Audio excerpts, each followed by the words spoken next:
January 1999. Freetown, Sierra Leone. Rebel soldiers, some of them barefoot children, drugged on cocaine and gunpowder, move house to house in the dark with machetes. They are not there to kill everyone. For many of the people they drag into the street, they have something worse in mind. They ask one question: long sleeve or short sleeve? Long sleeve means they take your hand at the wrist. Short sleeve means they take the whole arm at the elbow. By the time the war ends, tens of thousands of men, women, and children across the country have been deliberately maimed, and somewhere between 50,000 and 70,000 people are dead. The rebels who did this bought their guns with one thing, a thing that very same year, was sitting in a glass case at a jewelry counter in an American shopping mall, polished, marked up 400%, and sold to a young couple as a symbol of love that lasts forever. This is the story of how that stone ended up on her finger.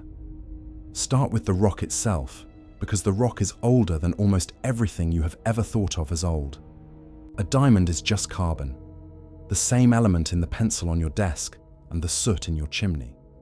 The only difference between a $10,000 engagement ring and the grey smear of a No. 2 pencil is how the atoms are stacked. To stack them the way a diamond requires, you need conditions that do not exist anywhere a human being can survive. You need to go about 100 miles straight down into the Earth's mantle, where the temperature runs past 2,000 degrees Fahrenheit, and the pressure is more than 700,000 pounds bearing down on every square inch, roughly 50,000 times the air pressure you're sitting in right now. Down there, over a span of time that is almost impossible to hold in your head, somewhere between 1 and 3 billion years, loose carbon gets crushed into the hardest natural material on the planet. These stones finished forming before there were trees, before there were bones, before anything on Earth had a spine. The diamond in a ring at the Costco jewelry counter this afternoon is older than every fish that has ever swum and every leaf that has ever fallen. And then it just sits there, trapped, 100 miles down, for an eternity. The only reason any human has ever touched one is a freak kind of volcano called a kimberlite eruption, a violent blast of deep magma that tears up through the crust at speeds estimated as high as a couple hundred miles an hour, grabbing diamonds on the way up and firing them toward the surface like buckshot. These eruptions are rare. The last one anywhere on Earth happened tens of millions of years ago. We are not finding new ones. Every diamond mine on the planet is just a hole dug into the cold scar of an ancient explosion. The first people to find them weren't mining. They were panning for gold in the riverbeds of central India, in the region around what is now Hyderabad, more than 2,500 years ago, over 25 centuries before there was a Declaration of Independence to sign. Among the gravel and the gold dust, they kept finding strange, clear pebbles, cold to the touch, sharp-edged, impossible to scratch, and impossible to crush. You could rub them against anything, and they came out unmarked. For roughly the next 2,000 years, India was the only place on Earth that produced diamonds.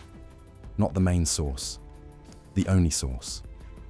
Every diamond in every ancient empire, every legendary cursed stone you have ever heard of, came out of Indian soil. The ancient world did not love diamonds because they sparkled. They didn't. Much. Nobody had figured out how to cut and facet them yet. They loved diamonds because they could not be destroyed. In Sanskrit, the word for diamond was vajra, the same word used for a thunderbolt, the weapon of the gods. In India, diamonds were sewn into armor and carried into battle as talismans, because a stone that nothing could break was believed to make the man wearing it impossible to break too. The Greeks gave us the word we still use. They called it adamas, unconquerable. That is the root of the English word diamond, and it is also the root of the word adamant. When you say you are adamant about something, you are reaching back 2,500 years to a stone that would not yield to anything. Diamonds traveled out of India along the same trade routes that carried silk and spices, a journey of thousands of miles by camel and ship, the rough equivalent of hauling cargo from New York to Los Angeles and back several times over, except across deserts and pirate-filled seas. They reached Rome, where a single good stone could be worth more than a working man would earn in years. They reached medieval Europe, where only kings and the highest nobles could own one. It wasn't until around the 1330s, in the workshops of Venice, that cutters learned to grind flat faces, facets, onto a diamond to make it throw light. Suddenly, the unbreakable stone was also dazzling, and the legend grew. A diamond was eternal, indestructible, and now beautiful. It was the perfect object onto which human beings could project everything they wanted to last forever. Hold on to that idea, forever. Because 3 centuries later, a company is going to take that single word and use it to build one of the most ruthless business empires in modern history. But first, the ground itself had to give the world far more diamonds than it had ever seen. And that happened by accident, on a farm, at the bottom of the world. CTA 1. Before we go further, if you're new here, this channel digs into the hidden histories behind the things that shape the world. Real stories, real numbers, no filler. New video every week. Hit subscribe so you don't miss it, and drop a comment telling me where you're watching from. Whether you're in Texas, New York, or somewhere in between, I always want to know. In 1866, a teenage boy named Erasmus Jacobs was playing near the Orange River in South Africa when he picked up a shiny pebble to keep as a plaything. It turned out to be a 21-carat diamond. Within a few years, a second monster stone surfaced nearby, and the rush was on. What prospectors discovered in South Africa was unlike anything in human history. India's diamonds had been scattered thinly across riverbeds, found a few at a time over centuries. South Africa had kimberlite pipes, those ancient volcanic chimneys, packed with diamonds, straight down into the earth. Tens of thousands of fortune hunters swarmed a patch of dry scrubland and began clawing into the ground with picks and buckets. They dug a single, shared pit so vast it became known as the Big Hole. A hand-dug crater nearly a third of a mile across and deeper than a 60-story building would be tall. By some measures, the largest hole human beings have ever dug without machines. Out of it came roughly 6,000 pounds of diamonds, 3 tons, and that flood of diamonds created a problem that one man understood better than anyone alive. His name was Cecil Rhodes. He had arrived in the diamond fields as a sickly young Englishman and started out renting water pumps to miners whose claims kept flooding. He noticed something the miners hadn't. If South Africa kept pouring 3 tons of diamonds onto the market, the price would collapse. A diamond is only valuable if it's rare, and South Africa had just proven diamonds weren't rare at all. There were mountains of them. So Rhodes did the opposite of what the gold rush instinct would tell you. Instead of digging faster, he started buying everyone else out. Claim by claim, mine by mine, he consolidated the chaos into a single company. In 1888, backed by British financier Alfred Beit and the London banking house of Rothschild, he founded it under the name of The Farm, where some of the first diamonds had been found. The farm had belonged to 2 brothers named De Beers. Within about a decade, that one company controlled roughly 90% of the world's diamond supply. And here is the genius and the menace of it. De Beers figured out that the way to keep diamonds expensive was to lock them in a vault. The company funneled nearly every diamond on Earth through a single sales office in London, and it released only a trickle at a time. Enough to keep prices sky high while warehousing the rest. When too many diamonds threatened to flood the market, De Beers bought them up and sat on them. During the Great Depression, when nobody could afford luxury and prices started to crater, De Beers simply bought diamonds to take them off the market and prop the price back up. This is not how a normal company behaves. This is how a country manages a strategic oil reserve. De Beers had turned a common rock into an artificially scarce treasure, and it had appointed itself the only gatekeeper. Cecil Rhodes, meanwhile, became one of the richest and most powerful men on Earth. He ran an entire British colony, had a country named after him, Rhodesia, and left behind the Rhodes Scholarship, the same fellowship a young Arkansas governor named Bill Clinton would win on his way to the White House. The empire was built. But empires like this one are never built by the men whose names are on the door. They're built by the people underground. To understand who actually paid for the modern diamond, you have to go down into the South African mines, into a system that would later become the literal blueprint for apartheid. The diamonds were dug, overwhelmingly, by black African laborers, migrant workers pulled from across southern Africa, paid a fraction of what white workers earned, and housed in what the company called closed compounds. These were fenced, guarded camps. Once a worker signed his contract, he could not leave for the length of it. He lived behind wire, slept stacked in crowded bunks, and worked the pits in heat, dust, and the constant threat of rockfall and cave-in. The obsession was theft. The company was terrified that a worker might walk out with a diamond hidden on his body, and a single stone could be worth more than a year of his wages. So De Beers stripped the men and searched them. They examined mouths, ears, hair, every fold and cavity of the body. Workers nearing the end of a contract were sometimes confined and purged so that anything swallowed could be recovered. Men spent the final days of their labor essentially imprisoned, their own bodies treated as smuggling containers. The death rate in this world was its own quiet catastrophe. Men killed in collapses, ground down by disease in the cramped camps, worked until they broke. Picture losing every single person in a mid-sized American city, a Topeka or a Savannah, decade after decade, and writing it off as the cost of doing business. And the destination for almost all of it was the West. The stones these men coughed up and were searched for ended up cut in Antwerp, set in New York, and sold to Americans. The hands were African, the profits were European. The buyer was you. Quick question, and I want you to actually answer it in the comments before we go on. How much do you think a diamond is really worth? Not the price tag, the actual resale value. Drop your guess. I'll give you the real number before this is over, and it's going to bother you. By the early 20th century, De Beers had a monopoly, a bottomless supply, and a brutally efficient machine. There was just one thing it didn't have. It didn't have a reason for the average person to buy a diamond at all. In 1919, demand was actually falling. Diamonds were for aristocrats and the very rich. A regular American getting married didn't buy one and didn't feel he was missing anything. De Beers was about to fix that, and the fix would be the most successful piece of psychological engineering in the history of American advertising. In 1938, with diamond prices sagging, the head of De Beers quietly traveled to New York and hired a Philadelphia advertising agency called N.W. Ayer. The assignment was not to sell a particular diamond. It was to rewire how Americans thought about love. There was no tradition of the diamond engagement ring. That needs to land because it runs against everything you've been told. In 1940, only about 10% of American brides got a diamond when they got engaged. A man proposing might give a watch, a locket, a family heirloom, a string of pearls. The diamond ring was not what you do.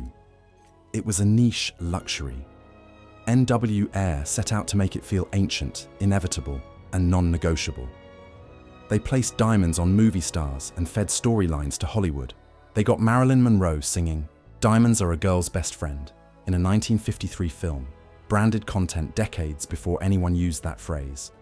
They sent lecturers into American high schools to talk to teenage girls about diamonds and romance.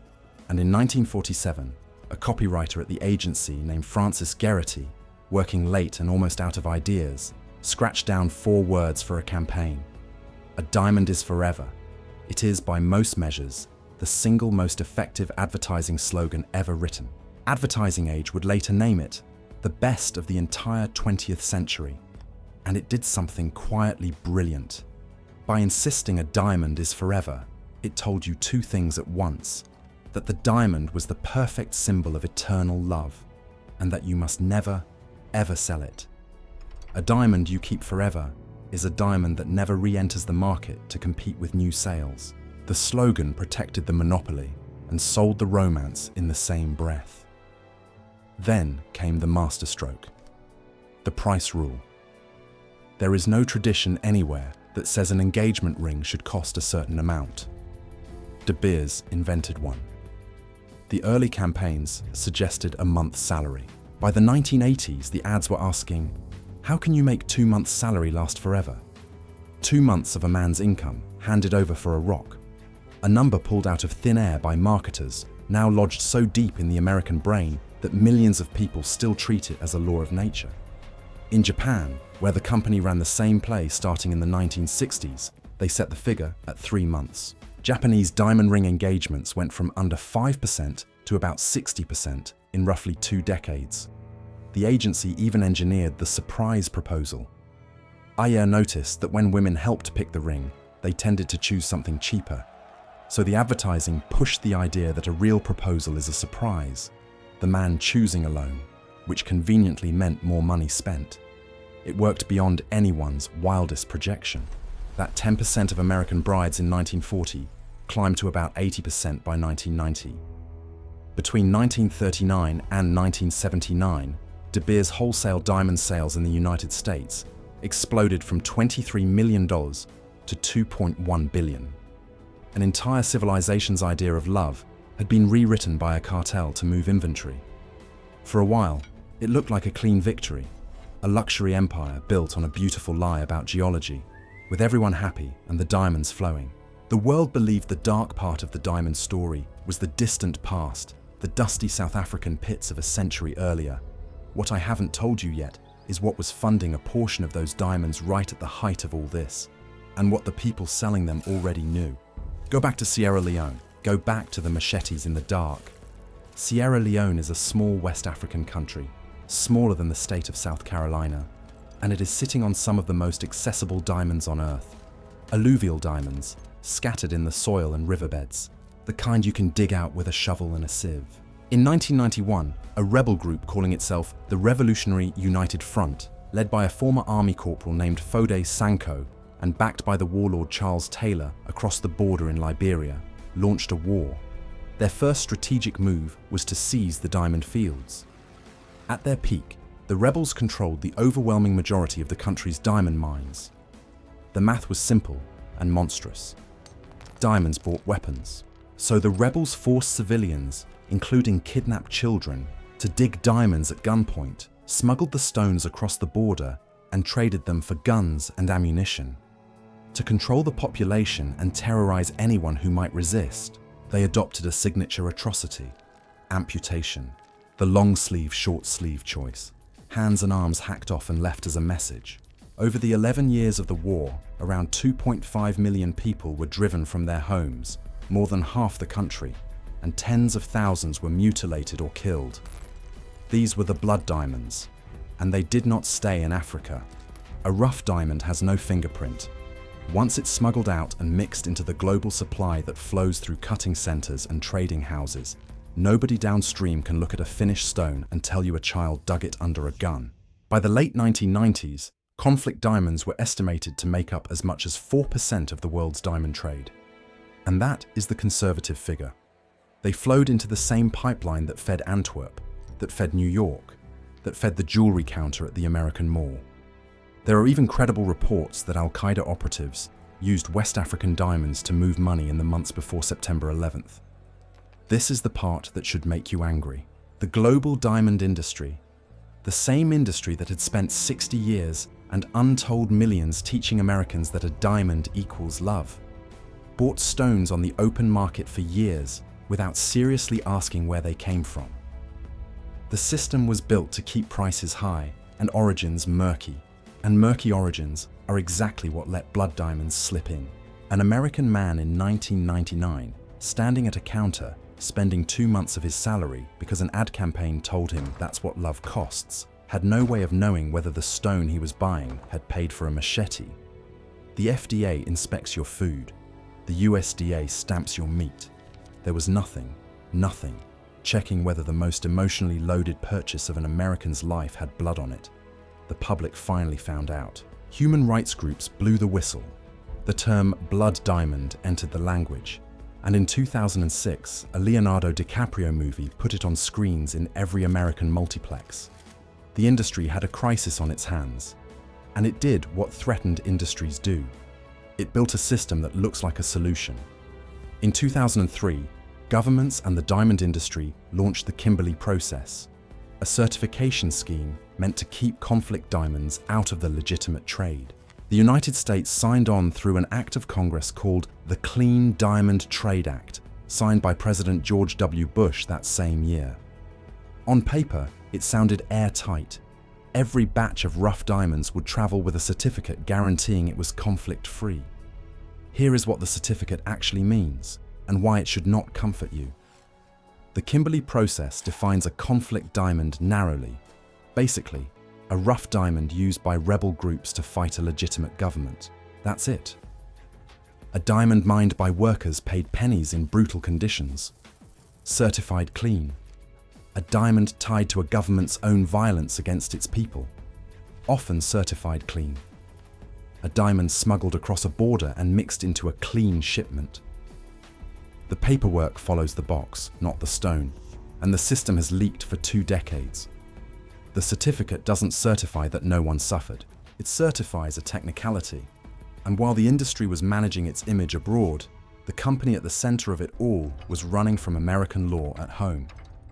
For most of the 20th century, De Beers could not legally do business in the United States.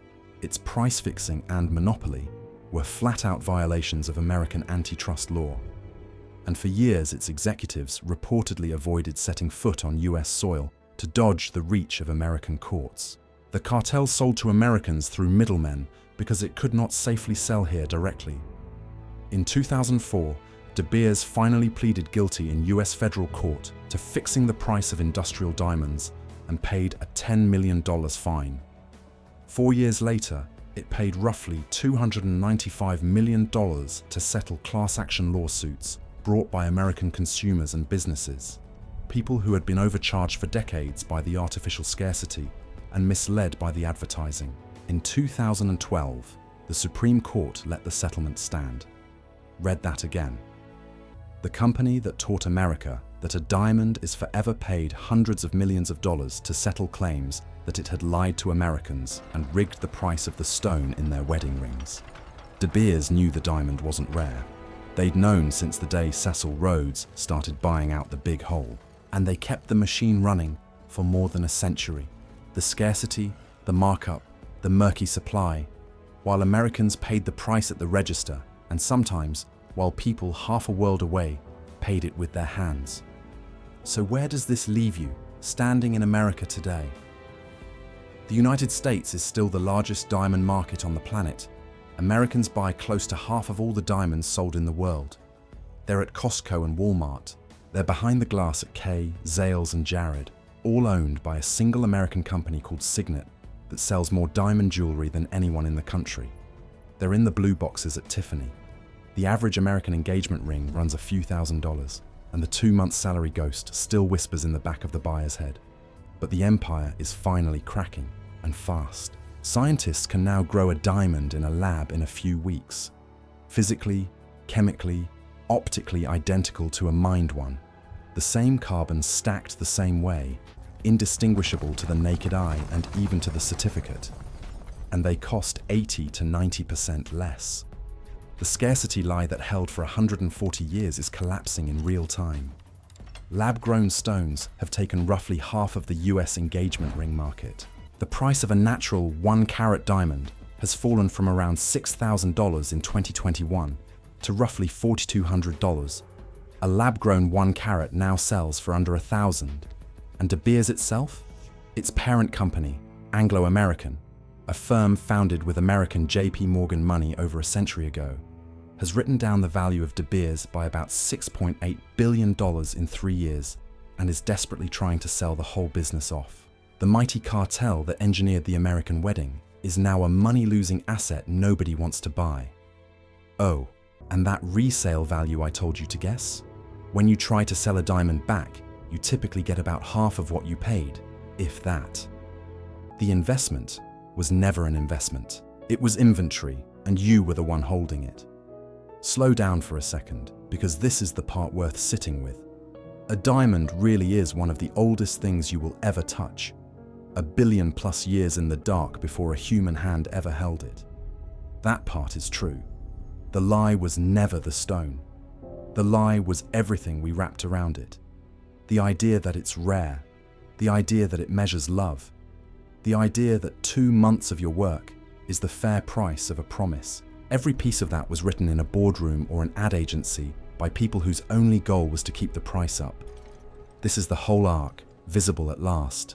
A common rock, made artificially scarce by a monopoly, made romantic by a marketing campaign, mined by men behind wire, and for a time, by children at gunpoint, and sold back to free Americans as the ultimate symbol of forever. A country that prizes fair markets and informed choice ran for a century on a stone whose entire value was an agreement among a handful of powerful people to lie to everyone else about what it was worth. So here's the real question, and I'm not going to answer it for you. How many other things in your life right now, the price of them, the meaning of them, the feeling that you need them, were decided in a boardroom you never walked into, by people who were never going to tell you the truth? Let that one sit. If you've ever bought a ring, or you're about to, drop it in the comments. I read every single one, and I want to hear what you think now. If this is the kind of story you want more of, the real history behind the things that run your life, hit subscribe. Smash the like button. It tells me to keep digging. And share this with someone who's about to spend 2 months' salary on a rock. Because the next time you walk past that glass case at the mall, with the little spotlights making the stones throw fire, you'll know exactly what you're looking at. Not a symbol of forever. A billion-year-old piece of carbon, dug out of someone else's misery, priced by a lie, and waiting for you to believe it one more time. And now you can't unknow it.